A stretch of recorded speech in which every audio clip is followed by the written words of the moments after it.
Bismillahirrahmanirrahim. Assalamualaikum warahmatullahi wabarakatuh. Pemirsa iNews TV dimanapun Anda berada, senang sekali pada kesempatan hari ini kita dapat berjumpa kembali dalam program Cahaya Kalbu bersama saya Eko Dedi Novianto, dan selama 1 jam ke depan kita akan berbincang-bincang dengan narasumber kita yang luar biasa pada kesempatan hari ini, yaitu Bapak Ustadz Arif Saripudin, yang akan membawakan sebuah tema penting, dan tema tersebut mengungkap bagaimana seorang anak muda menetapi sebuah jalan dakwah. Dan selama 1 jam ke depan, nanti sebelum jeda iklan, kami juga memberikan kesempatan bagi Anda yang ingin berkonsultasi atau bertanya bersama kami. Kita sapa terlebih dahulu narasumber kita, Bapak Ustadz Arif Saripudin. Assalamualaikum warahmatullahi wabarakatuh, Ustadz. Waalaikumsalam warahmatullahi wabarakatuh. Bagaimana kabar hari ini? Sehat? Alhamdulillah, ala kulli hal wa ni'mah. Alhamdulillahirabbil alamin. Dan masih di bulan Syawal, Ustadz ya. Syawal, insyaallah. Taqabbalallahu minal wa minkum. Iya, insyaallah amal ibadah kita di bulan suci Ramadan lalu mudah-mudahan diterima oleh Allah Subhanahu wa taala. Amin ya rabbal alamin. Dan tentunya pandemi virus Covid-19 segera berakhir, Ustadz ya. Insyaallah, sehingga kita dapat beraktivitas sebagaimana mestinya. Ustadz, ini sibuk apa sekarang? Kegiatan di masyarakat, ya, dakwah, kemudian juga mengajar, ya juga di kampus dan seterusnya. Alhamdulillah, dan, jadi ya, tetap cukup padat, Ustadz ya. Insyaallah. Perlahan pasti insyaallah. Nah, Ustadz, berkaitan dengan tema kita pada hari ini, yaitu pemuda menetapi jalan dakwah. Nah, sebenarnya ada apa dengan kaum muda hari ini? Barangkali Ustadz boleh memberikan kita semua, pemirsa di rumah dan di studio, pencerahan terkait dengan anak muda. Sebenarnya itu apa? Nanti kemudian kita lanjutkan dengan definisi dakwah sendiri dan kaitannya secara garis besar terkait dengan pemuda menetapi jalan dakwah. Barangkali dimulai dari pemuda itu sendiri. Silahkan, Ustadz. Bismillah, alhamdulillah, wassalatu wassalamu ala rasulillah wa ala alihi wa ashabihi wa mawala, amma ba'du. Ikhwatal ahibba rahimakumullah.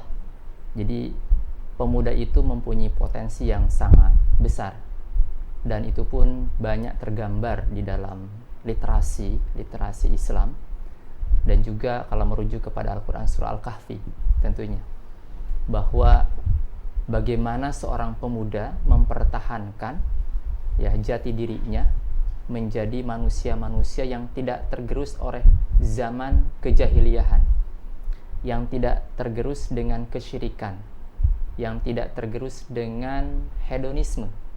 Ya, kalau sekarang mungkin kapitalisme, liberalisme dan lain-lain. Terutama kalau sekarang ini adalah banyak para pemuda yang tergerus dengan pengaruh global dan termasuk media sosial, yang sekarang terjadi penurunan akhlak di media sosial kita. Maka kalau kita menggali lebih besar bahwa potensi pemuda untuk menyebarkan kebaikan itu jauh lebih diterima ya di kalangan para pemuda. Ya, di kalangan para pemuda dan ke bawahnya. Ya, dengan bahasanya yang sedikit mungkin ya bersahabat dengan mereka, kemudian pergaulannya juga yang akan berbeda dengan orang-orang tua. Sehingga Nabi SAW itu ketika berdakwah itu tidak Nabi langsung, tapi mengantarkan para pemuda seperti Abu Dzar Al-Ghifari, Masya Allah. Kemudian ada lagi Mu'adz bin Jabal, usia 18, termasuk adalah Mus'ab bin Umair. Jadi kota Madinah, atau dulu disebut kota Yasrib, itu adalah di mana masyarakatnya masih dalam keadaan termasuk jahiliyah juga gitu ya, tidak paham, dan mungkin di kota Yasrib ini adalah kota yang miskin dan seterusnya, dan penduduknya pun belum juga maju.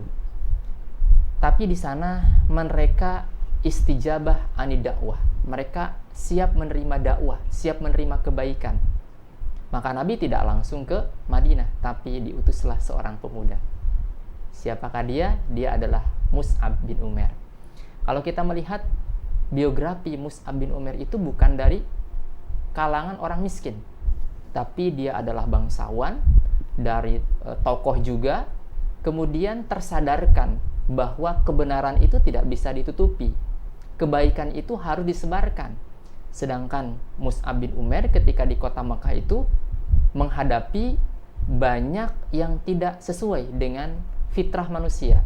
Fitrah manusia itu ingin kenyamanan, ingin keamanan, ingin kesejahteraan, ingin ketenangan, ingin kebahagiaan. Dan semuanya yang dilakukan oleh masyarakat pada waktu itu tidak memberikan ketenangan, kenyamanan, kesejahteraan bagi kehidupan batin. Kalau kehidupan dunia, makan, minum, semuanya sudah dijanjikan oleh Allah. Tapi sudah kehidupan batin, kemudian apa lagi? Kesenangan batin, kebahagiaan batin, maka di situ di dalamnya ada kebenaran. Nah, oleh karenanya bagaimana sikap para pemuda akhir zaman sekarang ini yang mempunyai potensi yang sangat besar ya dibandingkan dengan orang tua itu ya tinggal motivasi saja. Tapi kalau para pemuda yang kita arahkan, yang kita bina, yang paham terhadap ya literasi dan proses berislamnya, maka insya Allah media sosial kita, terutama khususnya di Indonesia, netizennya yang luar biasa, begitu ya. Kemudian dengan perkataannya ada yang positif dan ada yang negatif. Maka kalau pemuda-pemuda kita ya menggunakan media sosial ini dengan positif, maka insya Allah menjadi perubahan yang sangat besar untuk generasi-generasi setelahnya. Nah, di dalam hadis Nabi SAW juga disebutkan bahwa ada keistimewaan pemuda itu. Salah satunya adalah di antara 7 golongan yang dijanjikan oleh Allah. Ya. Pada hari kiamat nanti yang tidak ada perlindungan kecuali perlindungan Allah. Ya, di mana manusia dibangkitkan dan para pemuda-pemuda yang berimanlah yang akan mendapatkan perlindungan itu. Bagaimana matahari didekatkan, kemudian manusia di padang mahsyar dan seterusnya, maka Nabi SAW menyampaikan kepada umatnya bahwa ada segolongan umat atau pemuda dan ini dijanjikan oleh Allah perlindungan dan juga surga. Sab'atun yudhilluhumullahu fi dhillihi yauma la dhilla illa dhilluh. Ada 7 golongan yang akan dilindungi oleh Allah. Salah satunya adalah asyabun nasya'a fi ibadatillah. Jadi seorang pemuda yang dia setia, yang dia taat, memegang teguh terhadap syariat ini, terhadap perintah-perintah Allah Subhanahu wa ta'ala. Nah, perintah dakwah ini apa? Perintah dakwah ini adalah nasrus salam, menyebarkan keamanan, menyebarkan kesejahteraan. Jadi kalau berhadapan dengan orang muslim yang ganteng-ganteng kayak mas-mas di depan ini gitu ya, ketika dia berbicara itu dengan senyum, dengan ramah gitu ya, dengan perilaku yang baik, akhlak yang baik, orang tertarik, anak-anak muda tertarik. Nah, ketika orang-orang ganteng, orang-orang yang cakep gitu ya, kemudian dia tidak mengeluarkan atau tidak nasrus salam ini, maka yang mengisi apa? Yang mengisi adalah masyarakat luar. Baik Ustadz, sebelum kita melanjutkan perbincangan kita, ada baiknya kita lihat jeda pariwara berikut ini terlebih dahulu.